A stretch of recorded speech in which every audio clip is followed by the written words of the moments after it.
മാമിനോട് എനിക്ക് ചോദിക്കാനുള്ളത്, ഇപ്പോൾ പ്രത്യേകിച്ച് സ്ത്രീകൾ, പെൺകുട്ടികൾ നമ്മുടെ പാഷൻ്റെ പുറത്തൊരു ഒരു പ്രൊഫഷനിലോട്ട് ഇറങ്ങുമ്പോൾ കുടുംബത്തിൽ നിന്ന് അത്ര സപ്പോർട്ട് കിട്ടണം എന്നില്ല. പ്രത്യേകിച്ച് മാരീഡായ കുട്ടികളാകുമ്പോൾ അങ്ങനെയുള്ള പെൺകുട്ടികളോട് മാം എന്താ പറയാൻ?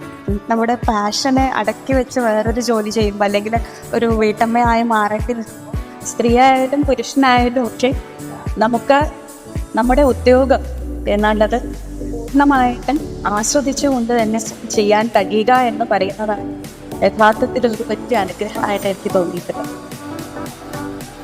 ആ ഒരു പാതയിൽ ആദ്യ ചുവട് വയ്ക്കുക എന്നുള്ളതാണ് ഏറ്റവും പ്രയാസപ്പെട്ട കാര്യം.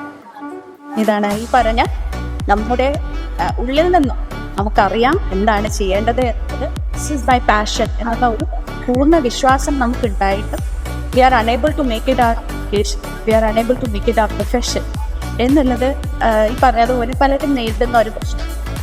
Turning your passion into profession just requires that first step to be taken by. അതിനുശേഷം you will see that the world will come to you. നമ്മളൊരു ലെവലെത്തണമെന്ന് പോലും ഇല്ല. അതായത് നമ്മൾ വിജയിച്ച് കാട്ടണം എന്നാണ് തോന്നില്ല. അതൊരു തെറ്റിദ്ധാരണയാണെന്നാണ് എനിക്ക് തോന്നുന്നത്. വിജയം എന്നുള്ളത് പിന്നീട് വന്നോളും. പക്ഷെ അതിൻ്റെ ആദ്യ ചുവടെടുത്ത് വെക്കുക എന്ന് പറയുന്നതാണ് ഏറ്റവും പ്രയാസകരം. കാരണം നമുക്ക് ആ ആദ്യ ചുവട് ഇപ്പോൾ ചെറുതായിട്ടൊരു ചാറ്റൽ മഴ വന്നായിരുന്നു ഇത് സംസാരിച്ചു തുടങ്ങുമ്പോൾ. ചാറ്റൽ മഴ വന്നപ്പോഴത്തേക്കും ആളുകൾ പെട്ടെന്ന് ഉള്ളിലേക്ക് കയറി പോവുകയാണ്. ഈ മഴയത്ത് നനയുക എന്ന് പറയുന്നതിൽ ആദ്യത്തെ ഒരു സ്പോട്ട് ഉണ്ടല്ലോ, മഴയത്ത് നനയുക എന്ന ഒറ്റ നിമിഷം ഉണ്ടല്ലോ, ആ ആദ്യത്തെ ചൂട് മാത്രമേ ശരിക്കും പ്രധാനപ്പെട്ടതും. അതിനുശേഷം നമുക്ക് എത്ര മഴ നനഞ്ഞാലും കുഴപ്പമില്ല, മഴ നമ്മൾ അങ്ങനെ ആശ്രയിച്ച് തുടങ്ങും.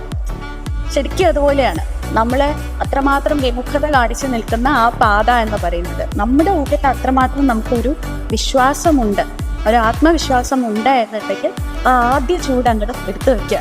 മഴയത്ത് നനയണം എന്നെങ്കിൽ തീരുമാനിക്കുക, അത്ര മാത്രമേ ഉള്ളൂ. ബാക്കിയെല്ലാം നമ്മളോടൊപ്പം വന്നോളൂ.